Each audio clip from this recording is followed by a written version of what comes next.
परिंदों को मिलती है मंजिल एक दिन, ये फैले हुए उनके पर बोलते हैं। अक्सर वही लोग खामोश रहते हैं जो खुद नहीं उनके हुनर बोलते हैं।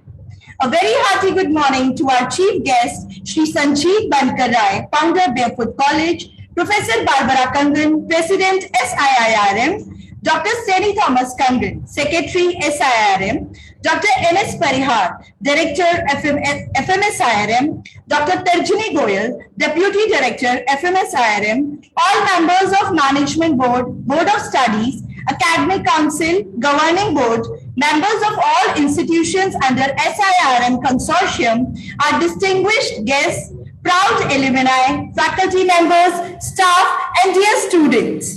I, Ruchi Sisodia, on behalf of SIIRM, welcome you to the 9th Social Thought Leadership Lecture Series and Dr. Thomas Kangan Social Leadership Award 2021, organized in profound memory of our founder, late Dr. Thomas Kangan sir.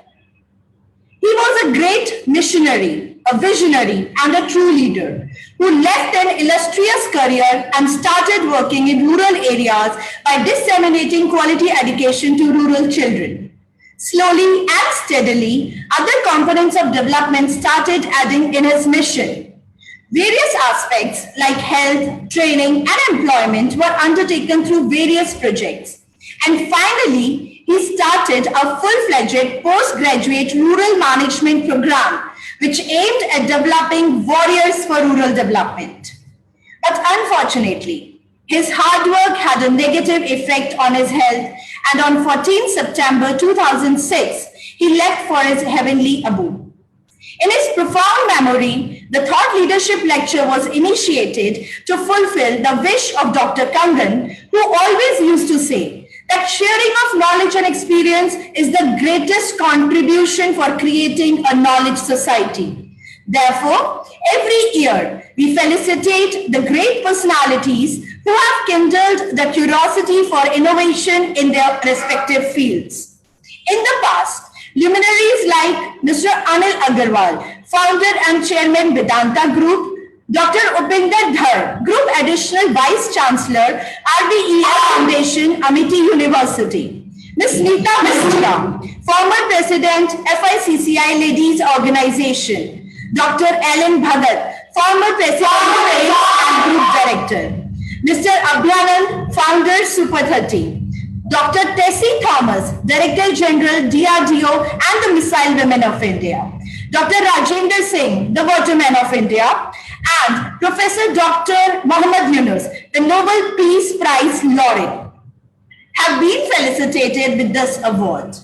Today, we are extremely honored and proud to have amongst us an Indian social activist and educator who founded the Barefoot College in Tilonia, Shri Sanjeev Bankar Rai. Thank you so much, sir, for gracing the occasion with your presence. Thank you. Om Saraswati Mahabhage Vidya Kamala Lochane Vishwarupe Vishwalakshmi Vidyam Dehi Namostute. With these thoughts, I request our esteemed dignitaries to please proceed for lighting of lamp.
इधर आओ। कैसे देख सकते हैं ये?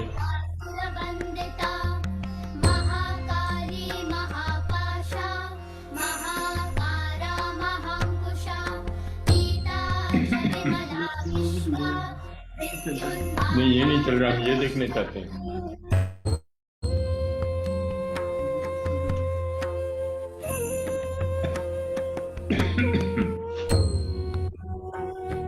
ये दिखा रहे हैं, पर हम ये देखने चाहते हैं, तो ये वीडियो ऑफ कर दिया।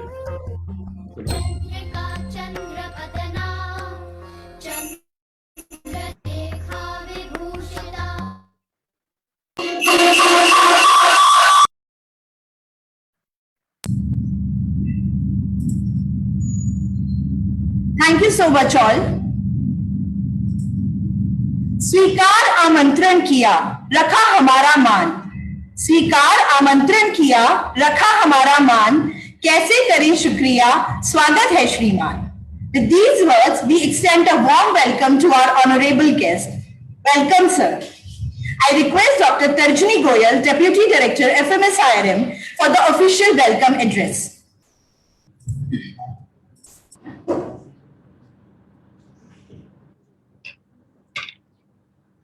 Namaste. A very good morning. It is with great pride, honor, and humility that I stand before you today to deliver the welcome address on the 9th Thought Leadership Lecture Series and Dr. Thomas Kangan Social Leadership Award 2021, organized by Society of Indian Institute of Rural Management, Jaipur. A very warm and hearty welcome to the august gathering present here today.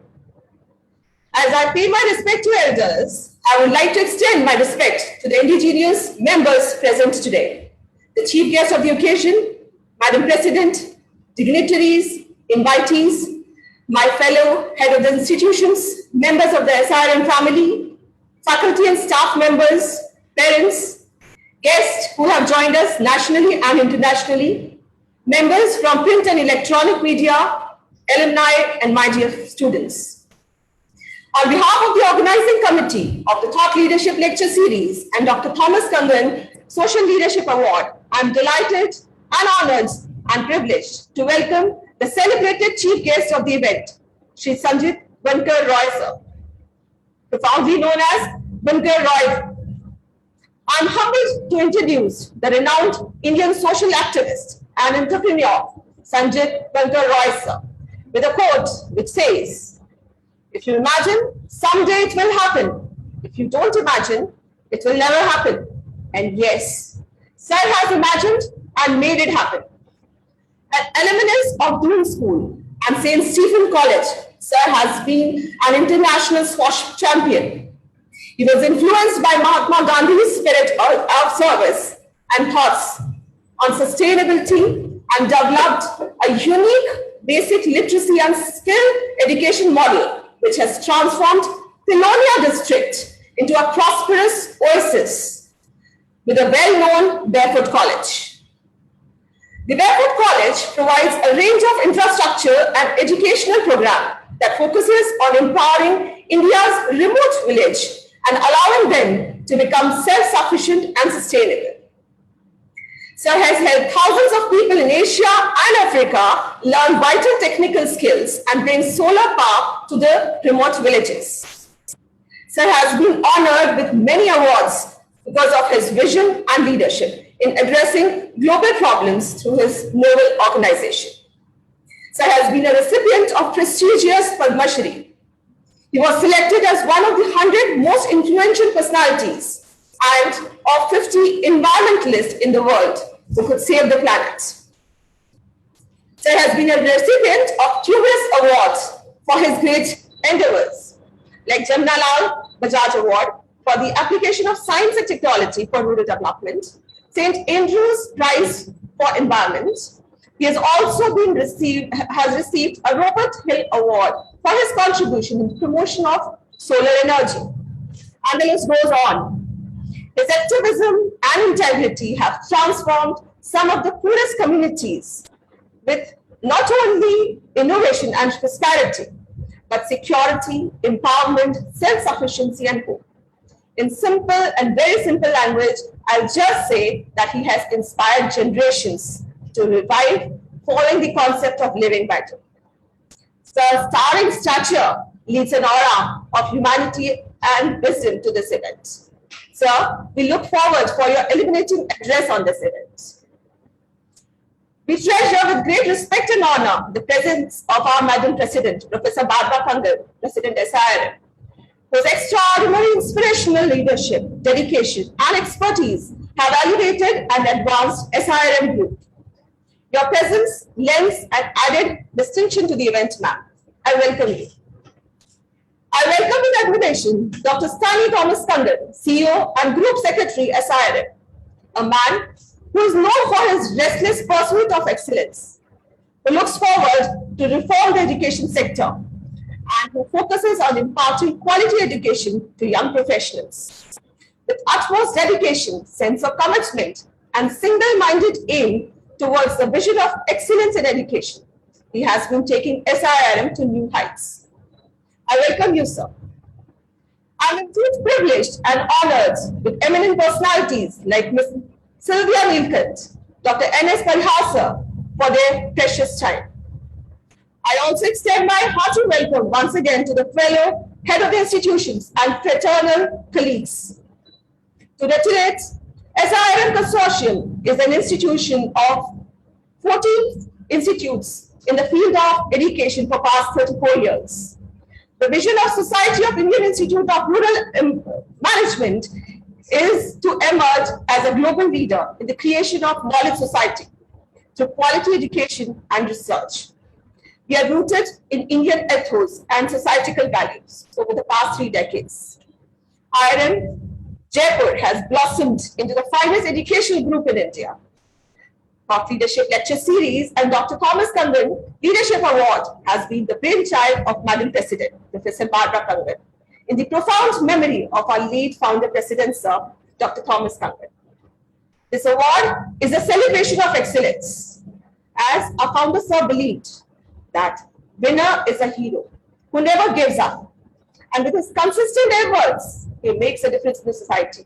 And therefore, this award has been instituted to recognize the contribution of business and social leaders towards the economy and the society at large. We hope that on the 15th Punyatithi of Dr. Thomas Kangal, sir, and with the presence of honorary personality, Shri Munkar Roy, sir, the message of this award will resonate on a larger plane, the vision of excellence in education. Thank you, and I welcome you all once again to this mega event. Thank you.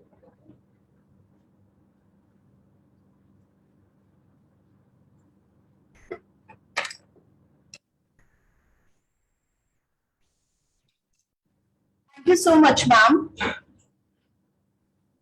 was a vision, there was a mission. Of course, there were obstacles, there were doubts, and even the mistakes. But with hard work, persistence, and determination, the road of success came through. This is how the vision of SIRM came into existence. Let's have a look at the same with a short film.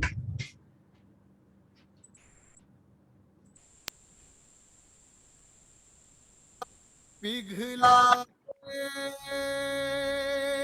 जंजीरें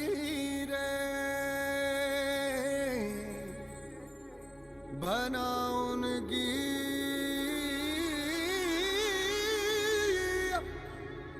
शमशीरें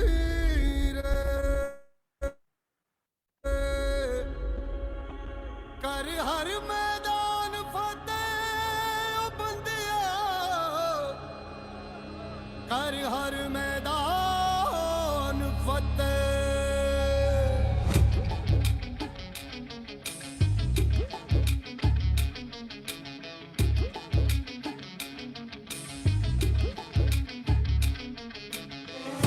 घायल परिंदा है तू दिखला दे जिंदा है तू बाकी है तुझ में हौसला तेरे जुनू के आगे अंबर पनाहे मांगे कर डाले तू जो फैसला रूठी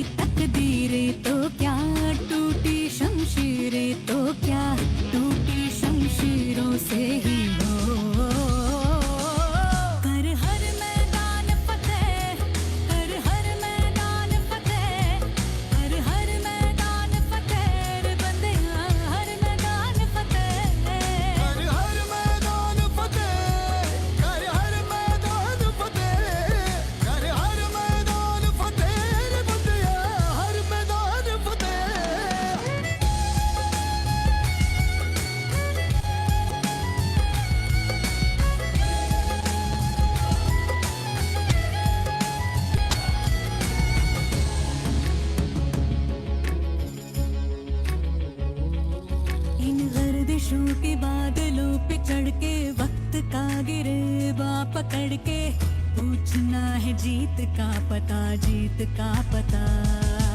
इन मुट्ठियों में चांद तारे भर के आसमां की हद से गुजर के हो जा तू भीड़ से जुदा, भीड़ से जुदा, भीड़ से जुदा। कहने को सर्रा है तू, लोहे का छर्रा है तू, टूटी शमशीरों से ही हो।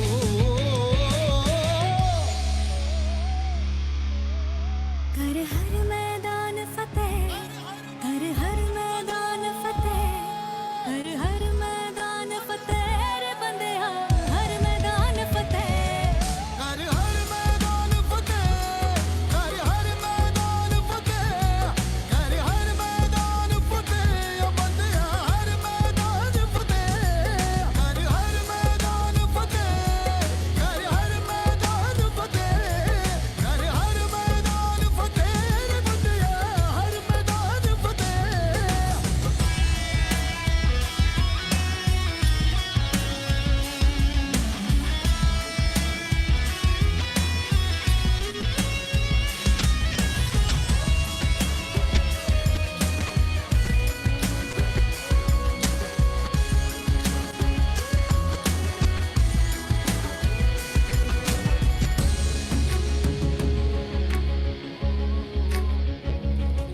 तेरी कोशिशें ही कामयाब होंगी जब तेरी ये जिद आग होगी। फूंक देंगी ना उम्मीदियां, ना उम्मीदियां। तेरे पीछे पीछे रास्ते ये चल के बाहों के निशानों में ढल के ढूंढ लेंगे अपना आशियां, अपना आशियां, अपना आशियां। लम्हों से आंख मिला के रख दे जी जान लड़ा के, टूटी शमशीरों से ही हो।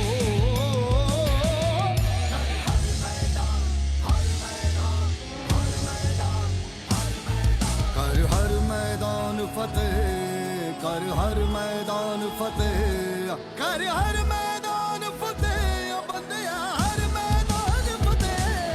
कर हर मैदान फतेह, कर हर मैदान फतेह, कर हर मैदान फतेह, ओ बंदिया हर मैदान फतेह।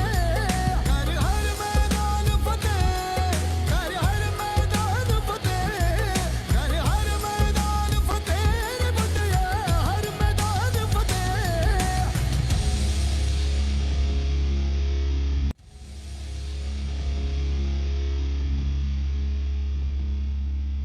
कर हर मैदान फतेह रे बंदेया,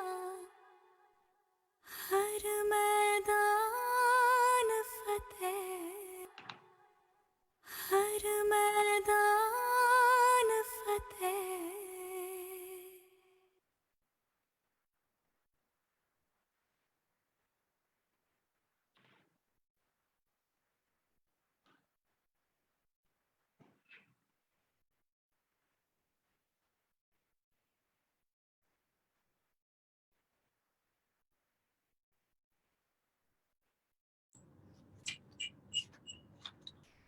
Well, this is how the hard work and commitment made the wonderful SIRM consortium. रुकावटें आती है सफलता की राहों में, ये कौन नहीं जानता। रुकावटें आती है सफलता की राहों में, ये कौन नहीं जानता, पर फिर भी वो मंजिल पा ही लेता है जो हार नहीं मानता। I request one such valiant leader amongst us, Professor Barbara Kanganam, President SIRM, for the presidential address.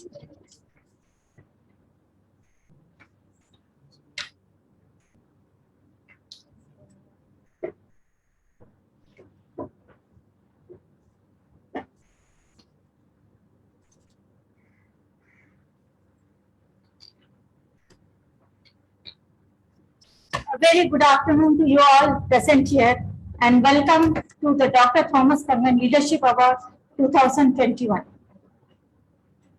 There is a hymn in our Bible which goes, "It takes courage to answer a call. It takes courage to give your all. It takes courage to be true.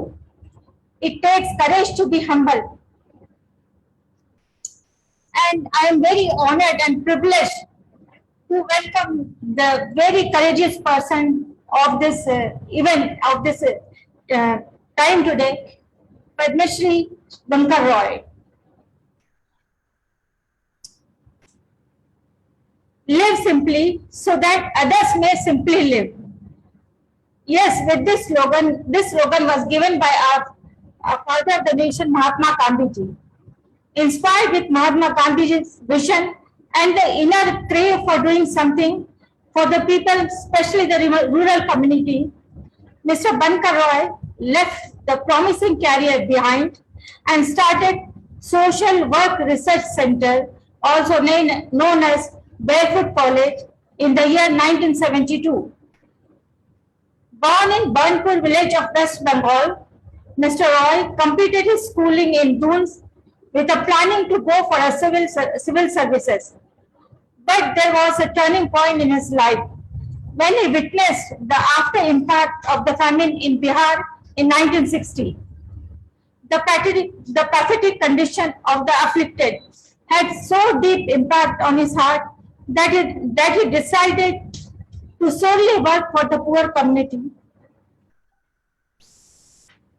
And thus came the genesis of Barefoot organization. If I were to summarize the beginning of the Barefoot movement, I would say in a very precise way, which goes like that.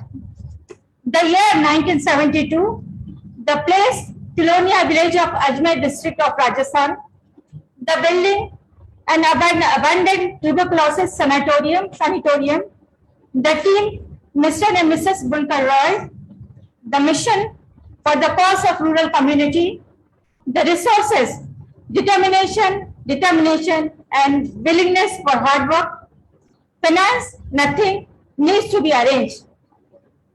With these resources, the Barefoot movement started. When we start working for a major cause, we have to work with the mindset of the community. हमें community की सोच के साथ काम करना पड़ता है, जो कि एक बहुत ही मुश्किल काम होता है. यही बुनकर सर के साथ भी हुआ है. पहले कम्युनिटी ने first the community ignored, then questioned, then agreed, and finally joined his team for the development cause.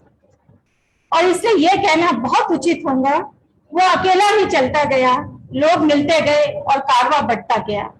और आज यह कारवां इतना बढ़ गया है कि विश्व भर के 80 से अधिक देश के लाखों से अधिक व्यक्ति इसमें जुड़े हैं, जो इसमें अपना योगदान कर रहे हैं या इससे अपने बेनिफिट ले रहे हैं.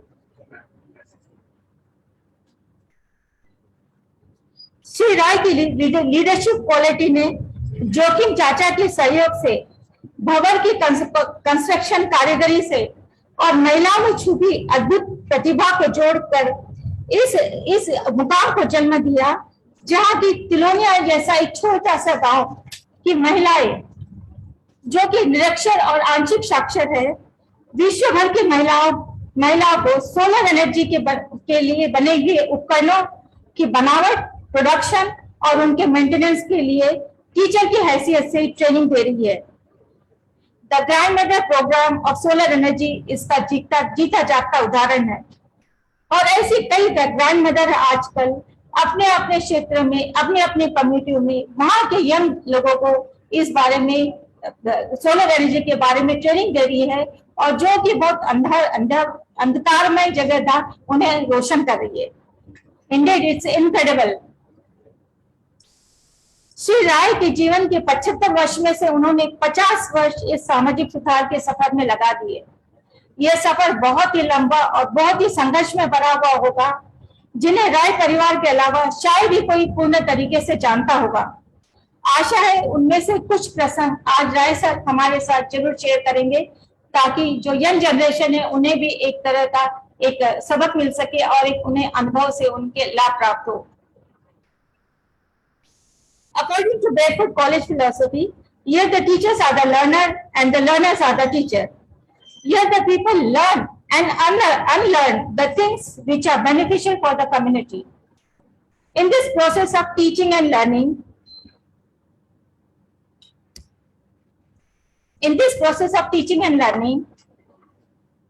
the technical knowledge is imparted to the barefoot, not only the technical knowledge which is imparted directly, but indirectly, the formal education is also imparted to them, because both go side by side.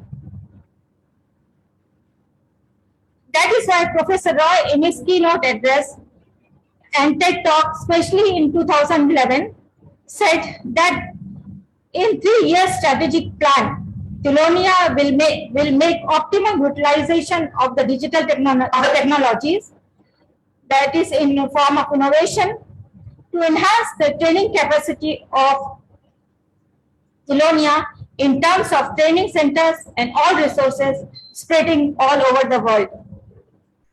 This is an example of learning and imbibing the innovation. He had concluded the keynote address by saying, no matter where we go, the barefoot approach is the foundation of everything we do. Indeed, it is true. For whenever the technology fails, it is the traditional knowledge that comes in handy, and there are so many examples of that. Sir, you have given recognition to the knowledge and wisdom of the barefoot poor through barefoot movement. So we salute you for your innovative thinking and your philosophy. As you all be aware that SRM is also committed for the cause of rural development, we will be very happy and obliged to be associated with Tilonia barefoot movement and to contribute in whatever we can for the cause of the rural development. A big thank you to you, sir, from SRM family, and we feel proud and honored to present Dr. Thomas Kangan Social Leadership Award to you. I would conclude by saying the few words of poem, and I think which aptly fits the personality of Professor Rai, which is written by me.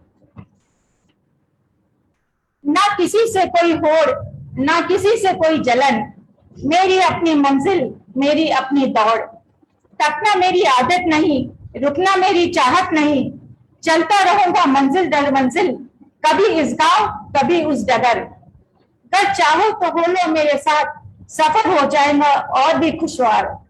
With this verse, we again give a very big thank you to you, sir, for coming and honoring us, and at the end, a very big thank you to you, and have a blessed day today and all days of your life. Thank you, sir.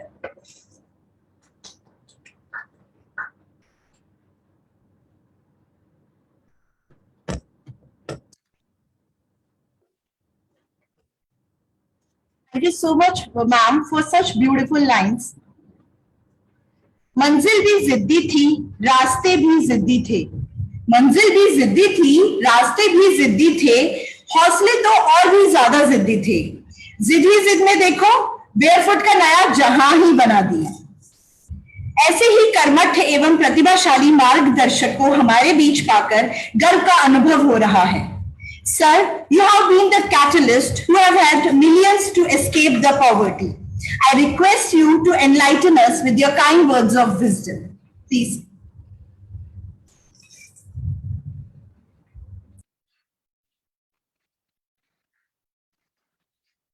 Can you hear me? Can everyone hear me?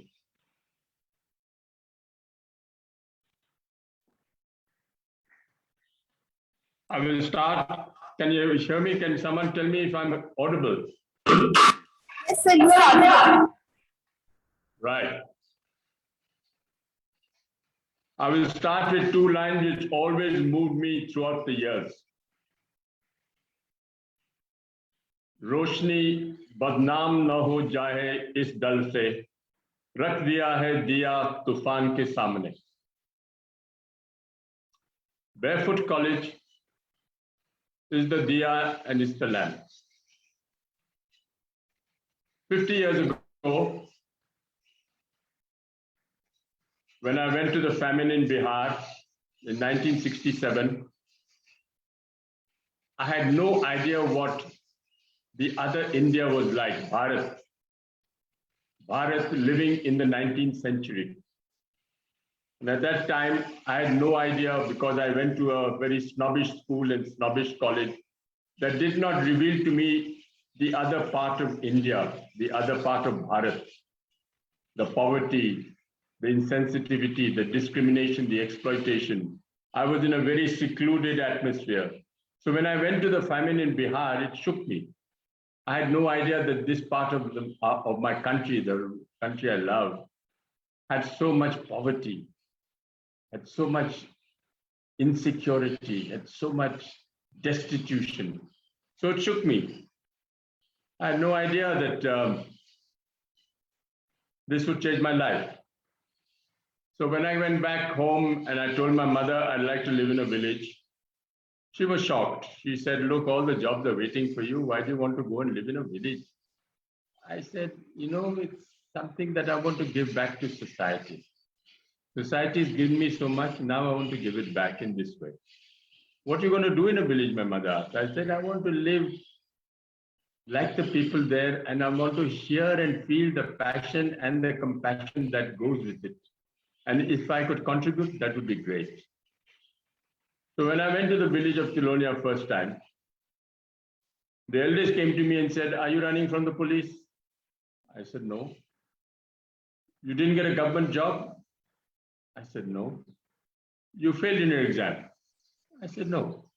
He said, why are you here? Why are people like you who come from such a snobbish and secluded background want to live in a village? What is there here that you want to do? I said, I want to do something for the poor. And what I could do for the poor is to start a college only for the poor, which the poor, the misery, the poverty would be reflected in the college, and the dreams of the poor would be realized here. So the Barefoot College started in 1972, focusing on water. Water is always a big problem in Rajasthan. So we said that we would like to start with solving the problems of water. I went to the engineers. Engineers said the only thing you can do, that's the technology solution they always had, is to start drilling hand pumps and taking water out. So when I went to the old man and I said, oh, is this a solution? He said, for hundreds of years, we've been collecting rainwater. Why aren't we collecting rainwater? Why is it possible? Why the rain is free? Why aren't we collecting it where it lands? So I changed my whole policy in the government, in the Barefoot College, and I said, I will only collect rainwater. So most of the schools we are working with, most of the buildings here in the Barefoot College are collecting rainwater. We collect about 5 million liters of rainwater today, if and when the rain falls, when it falls, should it fall. Today, I see buildings all over which do not collect rainwater, and I wonder why. Why aren't we listening to the traditional knowledge of people who have survived and shown and respect knowledge which is centuries old? So whenever I look for a solution, I don't look for the technology. I don't look for the man who's come from a school and college and got a fancy degree. I go to the old man and say, what would I do? What should I do? This is survive for generations. So he will always give me simple solutions, simple, workable, no-cost solutions. That is what the Barefoot College is all about. How do we bring in simple, low-cost solutions? So in the 1st of November, 1967, against the wishes of my mother, I took my tie off, I took my 3-piece suit off, and I started wearing kurta pajamas, and I went to the village and tried to mix with them as much as possible and see what problems they had. Today, the whole solution that we have found in the Barefoot College is how to demystify technology. How do you demystify technology? How do you decentralize decision-making so that it doesn't depend on you? You are not the person who will carry on the Barefoot College. It will be people from the ground, people from the village, people who worked with me for the last 30 years. They would be the persons who would run this college. Today, they all came up with solutions which are extraordinary. It's not possible to think of a solution which does not take the people's knowledge and wisdom and and tradition and innovation into account. So, which are the areas we're working in today? Basic minimum needs: water, energy, education, employment, environment, women's empowerment, which is so important today for us in this day and age. In education, we found that 60% of the children don't go to school. So why don't we start a school only at night for the children?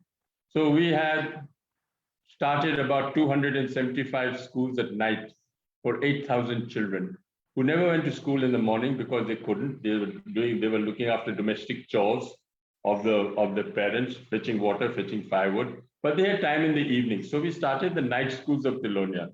Today, over 70,000 children have gone through the night schools, gone into formal education, gone and become patwaris, gone and become thanadars, become all sorts of people who are now change agents in the village today. And they all remember very fondly the night schools of Tilonia, where they went, where they brought up. But they were first generation learners. All their parents were intimidated by schools, so they wouldn't send them. I said, these are the schools which are only for you. We will only have the curriculum which is relevant to the village itself. So we will teach them more about panchayats, we'll teach them how to measure a land, we'll teach them how to file a case with the police, we'll teach them how nurses. So everyone is a teacher in the night school. Today, a village thanadar is a teacher, a traditional midwife is a teacher, Reger who works with leather is a teacher because they have a skill. They have knowledge and skills which they should impart to the community itself. It is not the teacher's job only to teach, it is the whole community's job to teach. So with that, they had an overall learning today. But the innovation was that every year, every 3 years, we would have an election where girls and boys between 6 and 14 would stand for election. Today, we have all the prime ministers, we have elected a prime minister who's 14 years old, who looks after 20 goats in the morning, but she's prime minister in the evening. She has a cabinet, and the cabinet monitors, supervises, and administers all the schools, 300 schools that we were running. Today is much less, but at that time there were 300 schools, and the prime minister, for all girls, because most of the girls used to come to the night schools. 7 years ago, the Prime Minister went to the Queen of Sweden to get the World's Children's Prize. And the Queen of Sweden turned to me and said, this girl has never been outside a village in her life.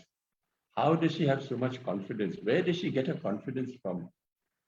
So I turned to the girl and said, where do you get the confidence from? She looked at the Queen straight in the eye and said, please tell her I'm the Prime Minister. So all these children who have come out of these night schools, for us, are change agents, are people who would change the mindsets of people because they have been exposed to the institutions that they are dying now today, and they have the respect for the institutions today are being revived in these night schools. Water, another area. Today, all our schools, we have about 200 schools where we have rainwater harvesting structures where the rain is collected 50,000, 60,000 liters. And 6 months of the year, they have fresh water and they don't have to get it with bottles back from home. Rainwater structures are something which are dead now. You go all over Rajasthan, you'll see structures which are collapsed, which were built in the Muslim time. So we revived them. We actually revived those structures, and now over 1 billion liters are being collected so that water goes into the ground. What's so important about these talabs and what's so important about these takas? They collect the water so that they percolate into the ground. Common sense. All that from people in the village. Common sense, and all that water will go into the open wells and go into the hand pumps and revitalize. So where there was no crops, there are 2 crops here, water gone into well. So today, traditionally,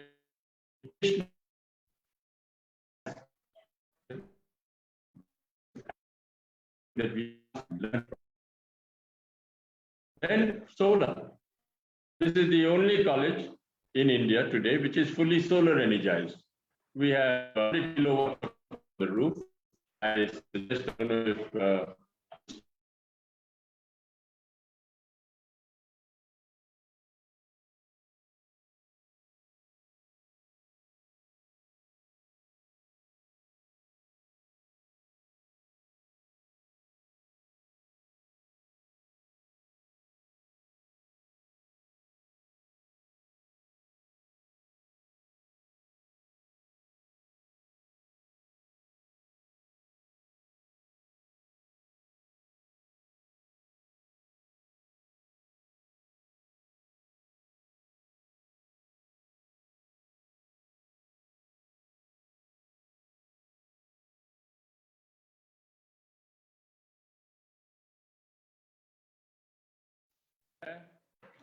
can I continue?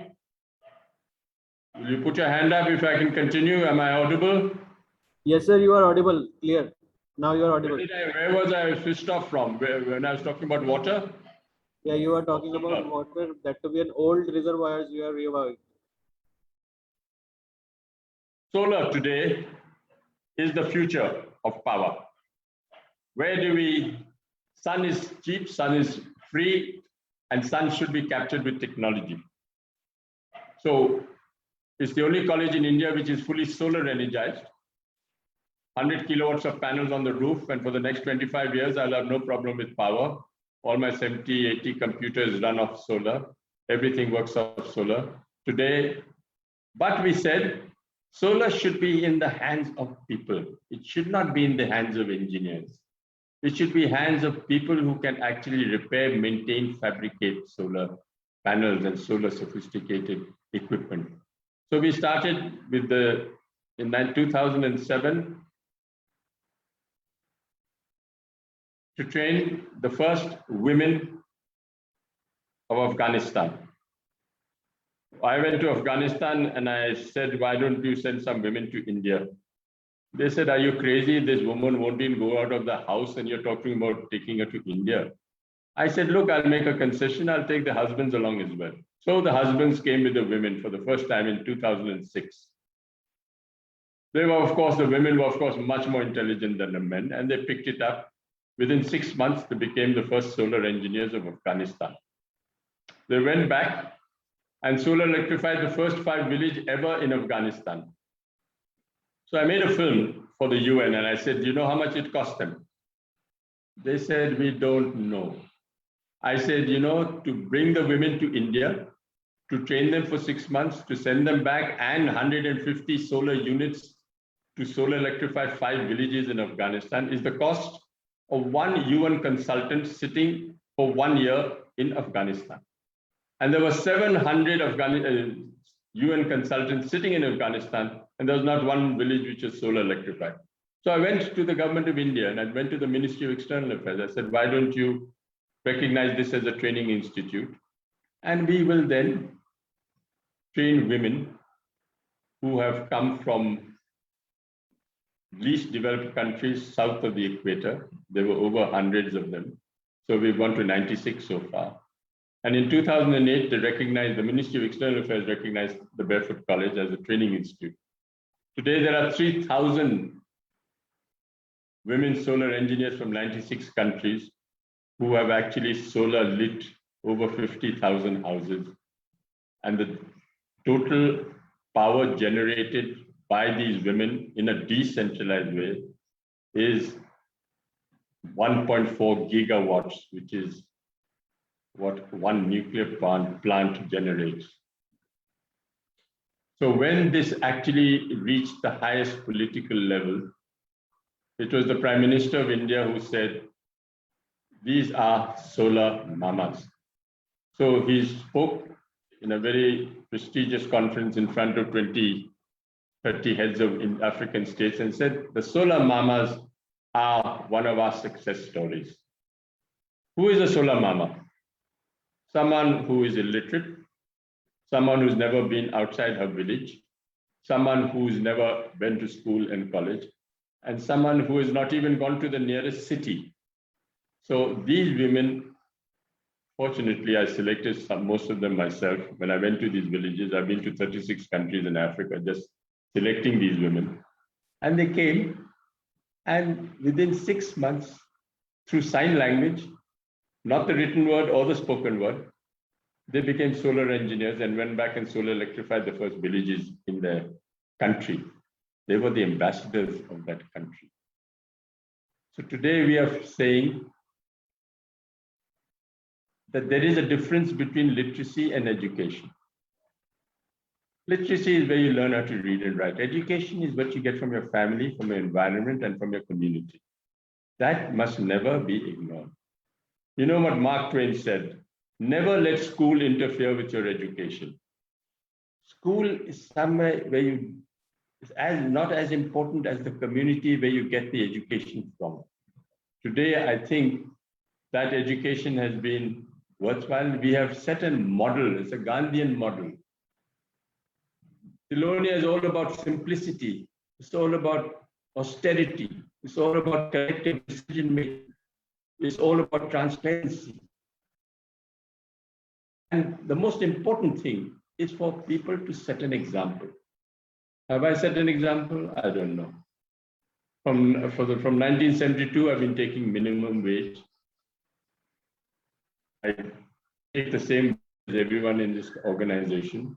I think it's a Gandhian way of doing it, of showing that you can do it, and showing how it is possible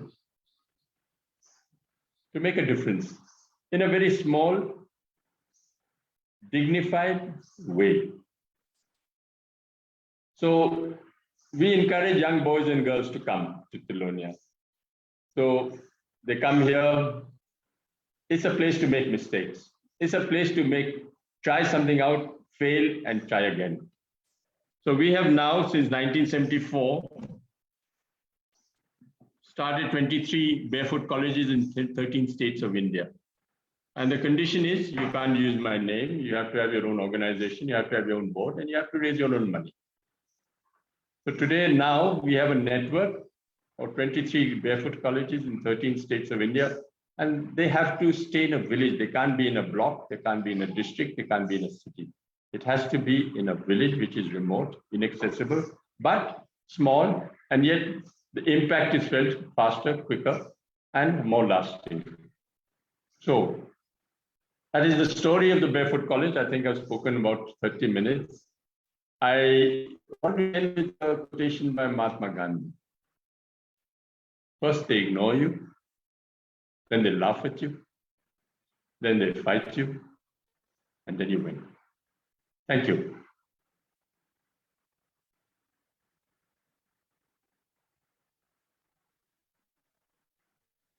I'm ready for some questions and answers if anyone wants, please. It's indeed and motivational experience listening to you, sir. I'm sure this enlightening lecture has stimulated the gray matter of our budget managers, and they would like to have an interaction with you. So as sir has permitted for the query session, so anyone who wishes to ask any question, please come and ask.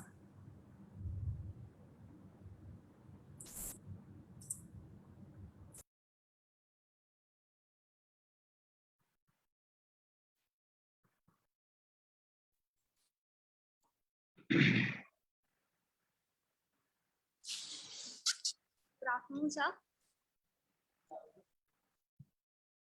Speak louder, I can't hear you.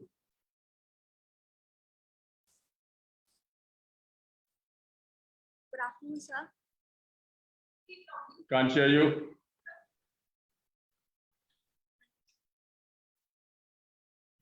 Speak louder. Good afternoon, sir. Yeah. Am I audible? Little bit, I can't hear you. Just be a bit closer to the mic. Sir, you're not audible. Can you hear me now? Can you hear me? Yes, sir. You are audible.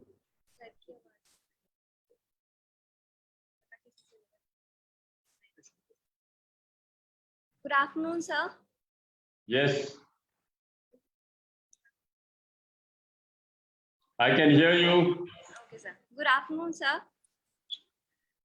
Sir, I am Tanuja Rathore, student of semester 3rd. I would like to ask you a question. Can I please? Please, please.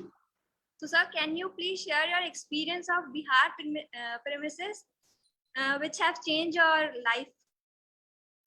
Is that your question? I got one of your questions. That was yours? The first question is yours on Bihar. Yes, sir. Yes, sir. That was mine. So, sir, can you? Well, you know, in 1967, when there was the famine in Bihar, Jayaprakash Narayan, at that time, the Sarvodaya leader, asked all the young people to come and work in the famine. And that was my first time I was exposed to a village, because I was always a city man. And when I went to the village for the first time, he said, go around and see how many people are going without food and are starving and dying. That time, it was a big shock for me. And I will never forget the helplessness that I felt, the anger that I felt, that how is this happening in Bharat? How is this happening 20 kilometers outside a city when people are living in 19th century conditions? So Bihar was a big game changer for me. It changed my life, it changed my mindset, it changed the way I looked at people, it changed everything for me, because I think hunger is such a terrifying experience. And for a young boy like me, when in 1967 I was 23 years old, it was a big shock for me. So I thought I would like to do something for the poor. And I did this all my life. I think I didn't do a bad job. Okay. Thank you, sir.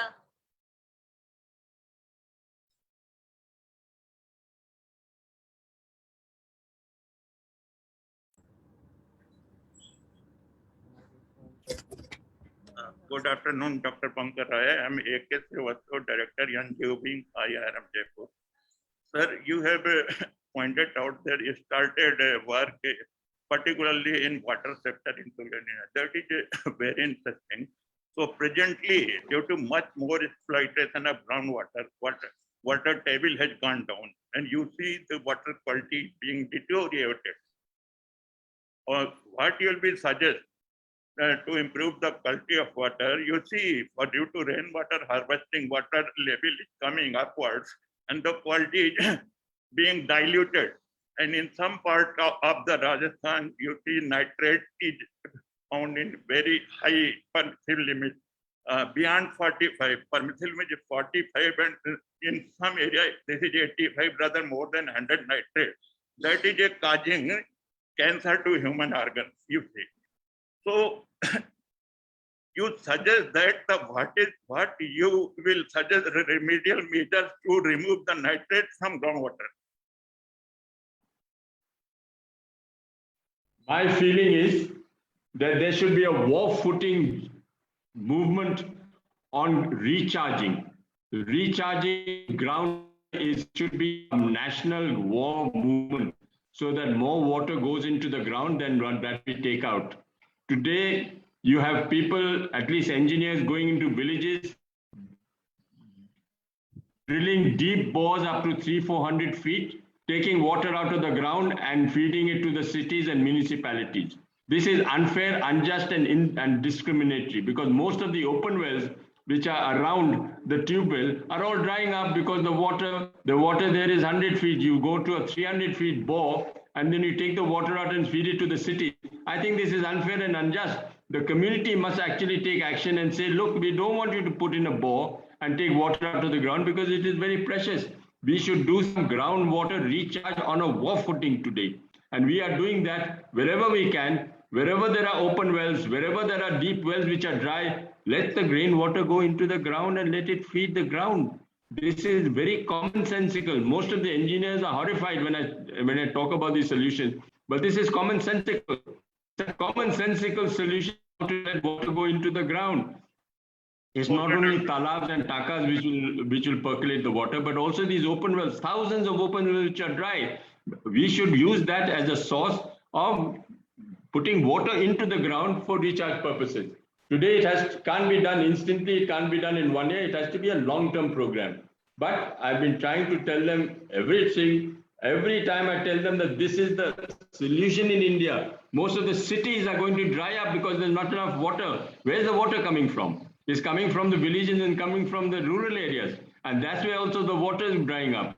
So we must have a groundwater recharge campaign and how to see that water goes into the ground. Because that we are talking about 20 years from now, not 1 year or 2 years. How much water is being taken out today is enormous, is criminal. We're just not even keeping a track of how much water is being taken out of the ground, and the quality of life has remained. We are still wasting water in villages, in cities. Have you seen the waste that goes on in cities? They don't have taps, they don't switch off the tap, and it is inhuman. I don't know how we can educate the people today in seeing that water is precious. You cannot waste water. I hope I've been passionate enough to give you an answer, sir. Thank you, Dr. Bankaraj. Thank you so much.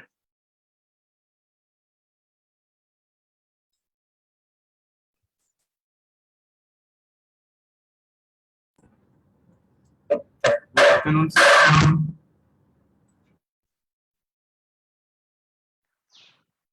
Anyone else?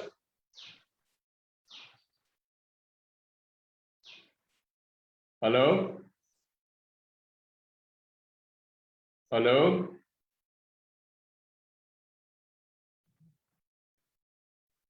Hello? According to you, in which sector, for example, education, health, social sector, do you think more implementation of working is required for the development of rural community in India?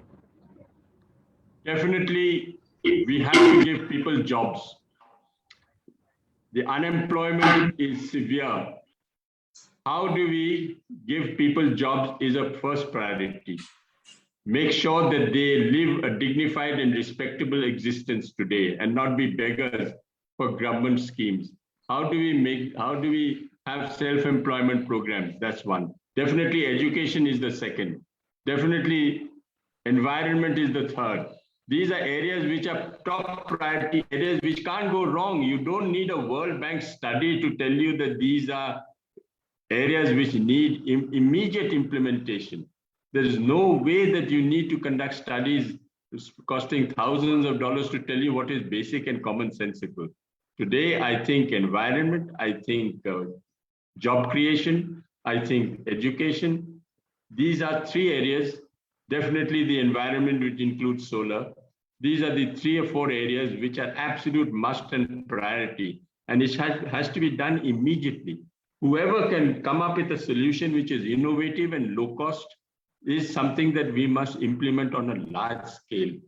This is my answer. I think that was one of the questions you put to me. Is it correct?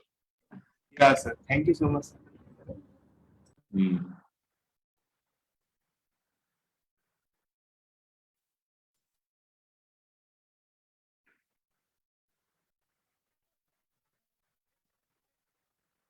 Anyone else? I'm waiting.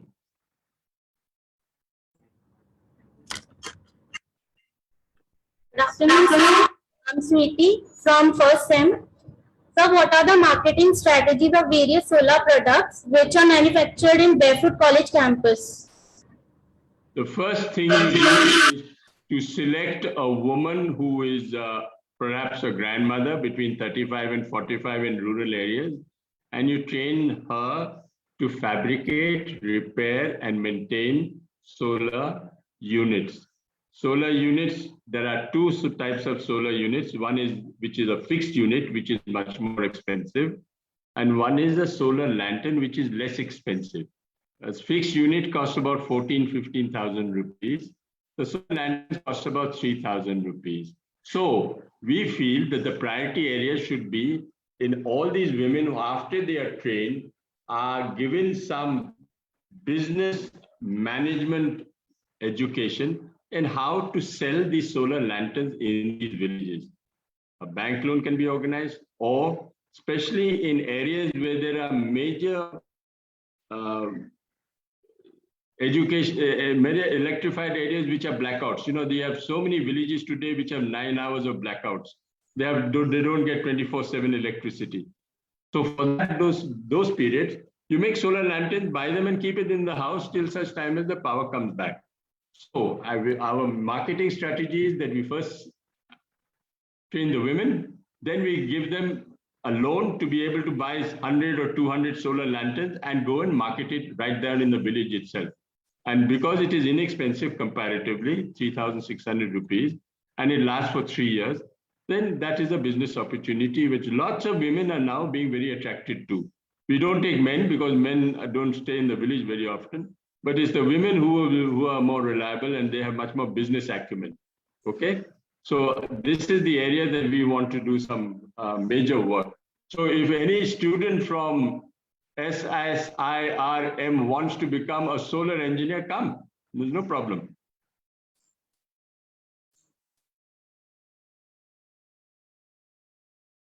Have I answered your question?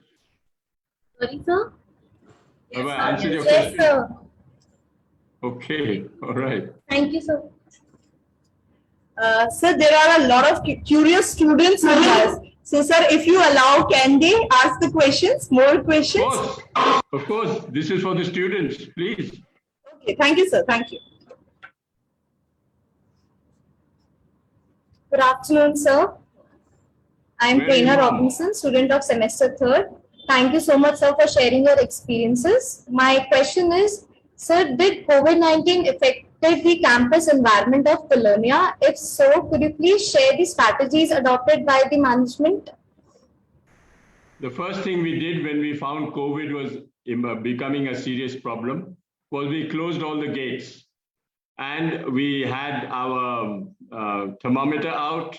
We had all our testing out. We washed our hands. We did some social distancing. We have 2 campuses in Paulownia and both of them were under severe scrutiny about who came in and who went out. If the temperature of any of them was over normal, we would put them into our medical center and make sure that they are protected, they are under quarantine, and we have our oxygenators here, and we make sure that most of them have access to all these equipment, and most of them. So today, so far, we haven't had one case of a COVID patient in Paulownia in the campus, and we have over 200-300 people here. So we have been very protective. Everyone has to wash their hands when they come in. No one is allowed freely to go into the campus. We are very strict now, very strict. Thank you so much, sir.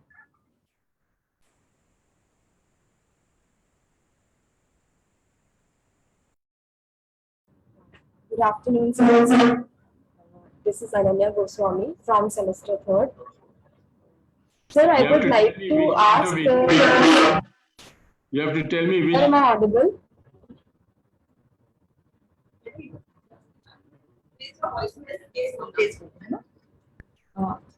Hello, sir. Am I audible? So carry on, please. Please ask. Ask your question. Sir, I have a doubt, sir. Is there any over-dependency on foreign funding related to the developmental projects in India? Sir, can you please elaborate on this? There is a Foreign Contribution Regulation Act of the Ministry of Home Affairs, Government of India, which regulates money that comes into the country.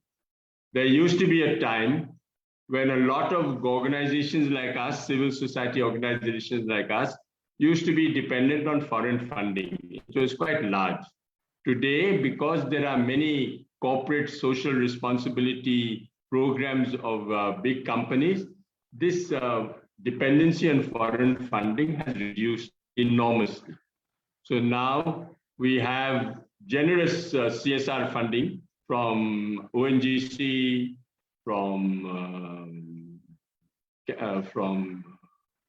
Coca-Cola Foundation. All these people have CSR funding, and then we have access to it because we have a good track record, a clean track record of transparency. Lots of people are attracted to the idea of giving money to Paulownia for basic projects like water and solar and women's empowerment. So the dependency on foreign funding has reduced drastically. And I think that is a good sign that we must depend on each other's resources rather than on foreign resources from outside. You agree with me? Ms. Goswami. Sir. Thank you so much.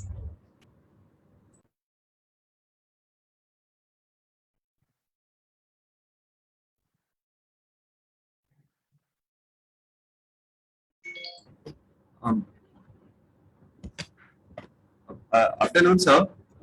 I'm a student of semester 3, and my name is Shagrul Alia. I have a doubt.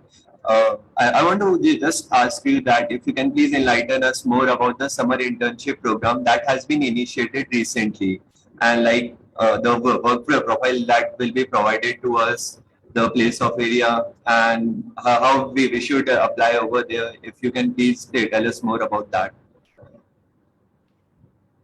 I think the management must take a decision on how long your students would like to stay in the Barefoot College, because there are no instant solutions and there are no programs which will yield quick results. So how long does a student want to stay in the village, in the Barefoot College, depends on your management. I don't know how long is the summer internship? For how many days or months is it? Are you going to tell me? Sorry. Sorry? Can't hear you. Can't hear you. Can't hear you. Hello? Sir, it is of 60 days. 60 days. So I think it may be a good idea if a team comes from the SIIRM to Thilonia and discuss details, how we can proceed. We have no problems with collaborating with you, but we have to be very definite in what plans we can share with you and what we can do with you, because we are very open to the idea of young people coming to the Barefoot College and working with us. So let's have a team coming from your college and from your management institute, and let's talk about how we can proceed. So I think you'll have to give me a day to come and talk with me. Is that all right before we proceed?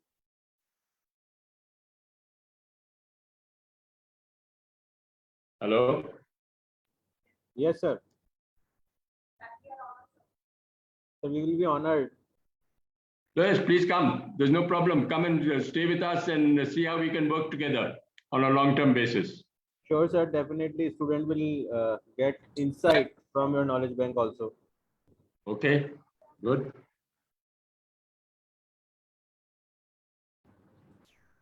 I am Chanchal Sharma from semester 1. Sir, I can't see you.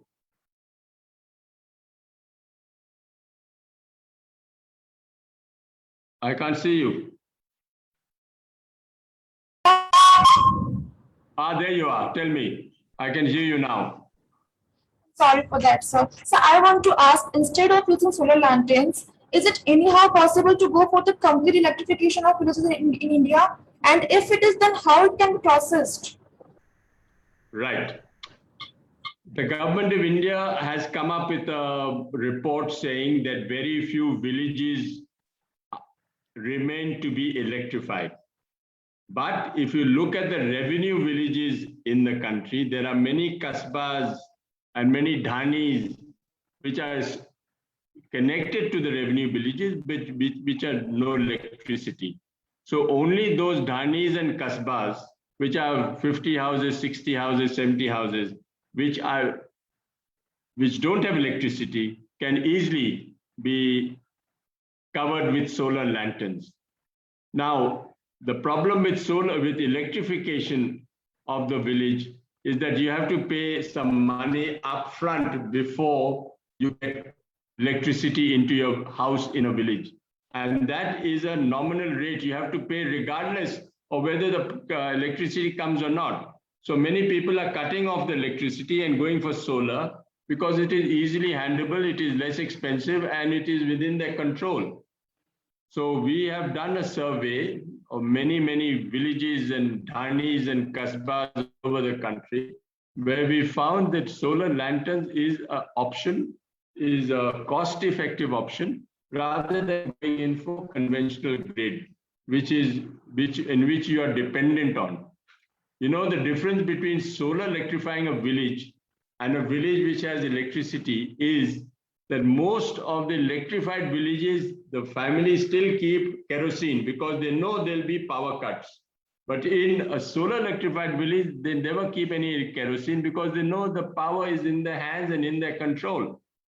So that is why we feel that the decentralized energy system is the long-term answer in India, so that you're not dependent on some engineer 60 kilometers away to come and repair your transmission line and repair your transmitter. That is now over, but the engineers still have a very powerful lobby and they would like this scheme to continue. But this is not the Tilonia way. The Tilonia way is the decentralized Gandhian way, where Gandhi said you must reach the last man. We want to reach the last woman. We want to make sure that they have a quality of life which will improve. Have I answered your question, madam? Yes, sir. Is she convinced or not? She's not answering me. Is she convinced that this is the way we should go forward? I can't hear you. Can't hear you.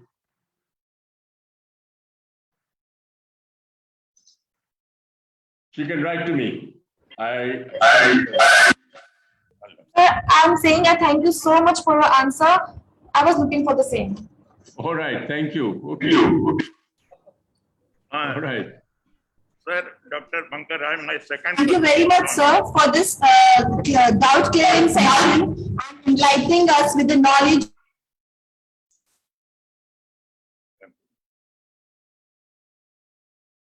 I'm here still.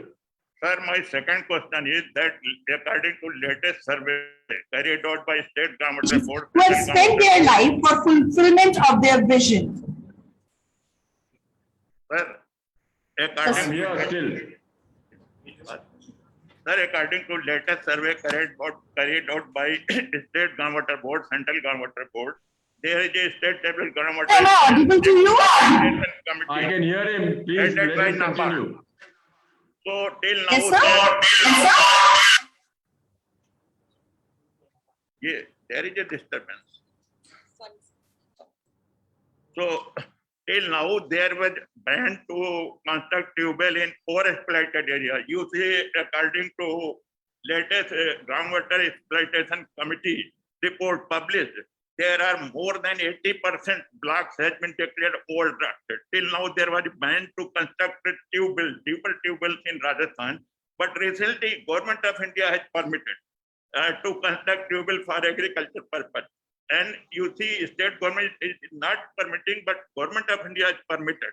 So water table will be further depleting. So what is your opinion that this policy will be beneficial in future, or this will be damaging the groundwater condition? So I don't know if you know, but in 1984, I was in the Planning Commission of India. And from 1984 to 1989, we were involved in the 7th plan document.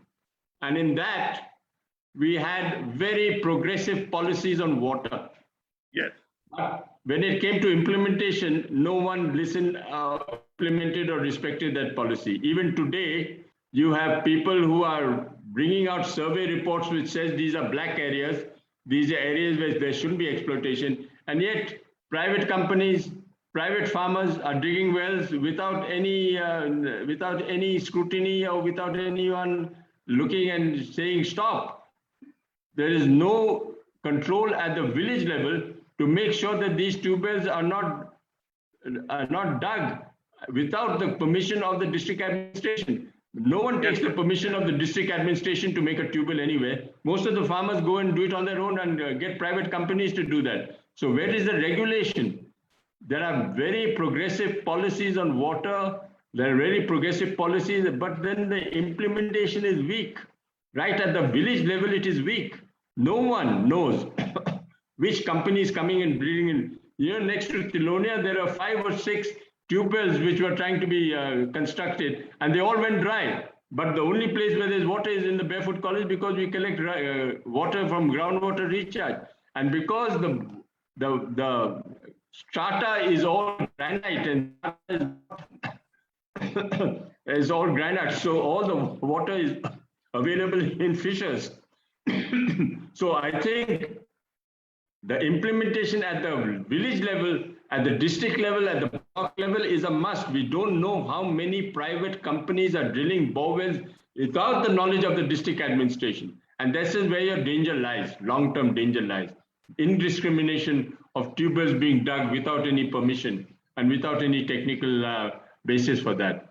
So how do we enforce people to stop drilling borewells, deep borewells, 400 feet borewells, taking water out which is so old, and no groundwater recharge taking place at the same time in that whole area? So that's why the talabs and the nadis are so important for percolation today. And wherever the talabs and nadis have percolated water into the ground, you find most of the hand pumps and most of the open wells are revitalized. So that is the long-term solution today. That is the long-term solution. In some of the blocks of Rajasthan, you see the percentage of groundwater exploitation is rather more 100-200%. It is somewhere exceeding 300%. So I am talking for this groundwater policy. Whether government of India had permitted to construct tube wells for agriculture purpose, this policy is beneficial in future. What is your opinion? My opinion is we should stop all the drilling that is taking place haphazardly, indiscriminately. We should put a ban to it until we actually have an idea on what the water situation is like. We don't have enough water situation here. Okay, sir. Thank you very much. Okay. Thank you.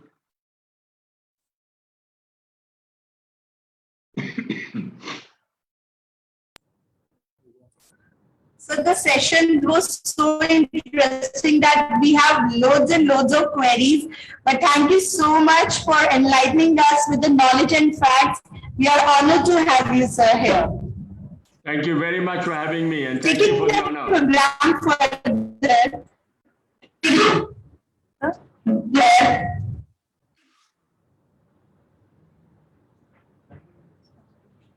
Dr. Thomas Kangan Leadership Award recognizes the great efforts of distinguished personalities who have spent their lives for fulfillment of their vision. Today, we are extremely delighted and glad to felicitate Shri Sanjeev Bankar Roy sir with the Dr. Thomas Kangan Social Leadership Award for the year 2021. To solemnize the achievements of our respected guest, I request Dr. Steny Thomas Kangan, Secretary, SIRM Group, to felicitate Mr. Bankar and honor him with a citation.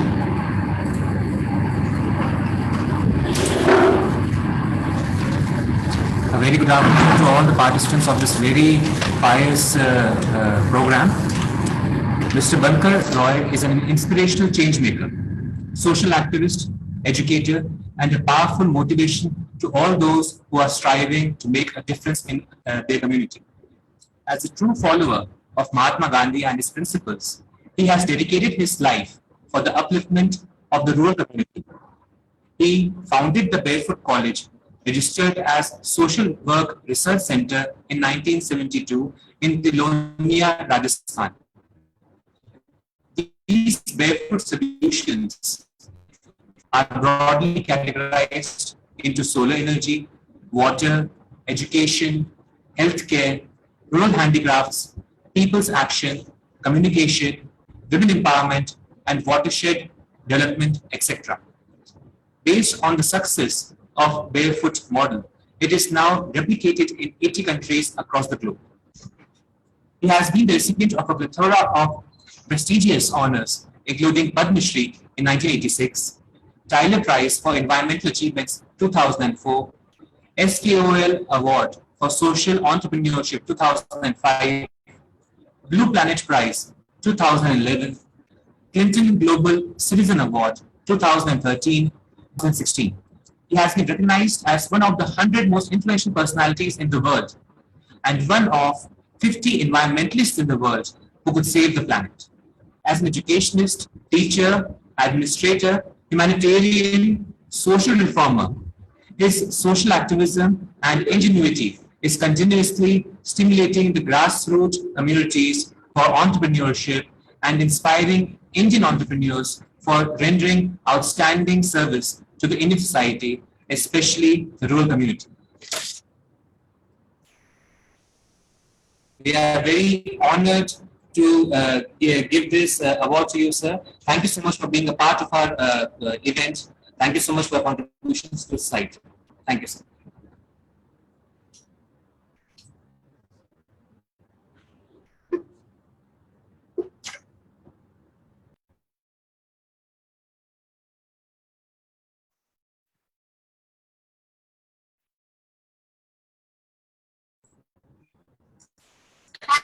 Thank you so much, sir. वक्त की हो धूप या तेज हो आंधियां, वक्त की हो धूप या तेज हो आंधियां, कुछ कदमों के निशान कभी नहीं खोते, जिन्हें याद करके मुस्कुराहट आ जाए, जिन्हें याद करके मुस्कुराहट आ जाए, वो दूर होकर भी दूर नहीं होते. With this, we Mrs. Sylvia Leekant to extend a vote of thanks.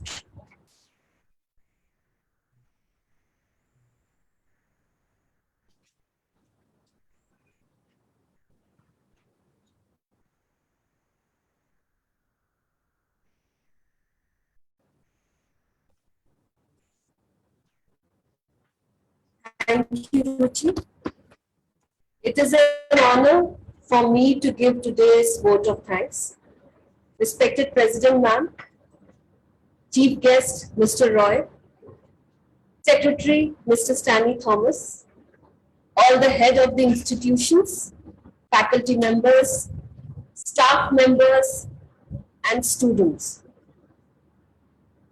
After hearing Mr. Roy's lecture on demystifying professionalism, the Gandhian model, my mind was in a whirlwind. I was giving a lot of thought to my role, our role as an organization in addressing difficult social issues, as much remains to be answered, especially in these turbulent times. But then I was reassured when I realized that our founder, Dr. Thomas Kangan, had already envisioned and created our mission, which would be relevant in every situation. At SIIRM, our mission is to improve the world through exchange of ideas, outstanding research, and education. We are educating aspiring leaders who will serve all sectors of society by identifying what still needs to be done and then creating that change. Confidence, competence, belief makes a true professional. But even though they have a degree, they should be humble. These points should be engraved on our minds forever, so that when we are creating these professionals, we make them humble, confident, competent, with self-belief. Mr. Roy, a salute to all the Prime Ministers of the LONIA, their cabinet, their working, and above all, this extraordinary idea. I was reminded of old times when Dr. Thomas Kangan had started an event when the winner was made president for a day. Some very wonderful, fond memories. The Solar Mamas, this point has opened my eyes and mind to what all can be achieved by finding the right fit and determination. Thank you, Mr. Roy, for sharing with us about the LONIA, Barefoot College, and the truth about a true professional. I would like to thank all the teams involved in making today's event happen. I congratulate all the staff members, students who are carrying forward the tradition of Dr. Thomas Kangan Thought Leadership Lectures. Thank you, technical team, for bringing the offline, online in one line. Thank you, logistics team, for bringing together everyone safely today. Thank you all for listening to me with patience. Thank you. Have a great day.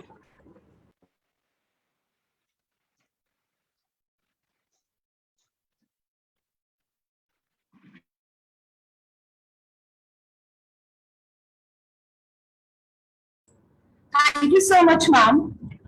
आपका साथ धूप में छाव है, आपका साथ समंदर में नाव है, आपका साथ अंधकार में प्रकाश है। कर रहे हैं आज आपको विदा, कर रहे हैं आज आपको विदा, पर दिल में फिर से मिलने की आस है। We hope to meet you again in future, sir. With these words, once again, a big thanks from SIRM family. Thank you so much all. I request all of you to please stand up for the national anthem.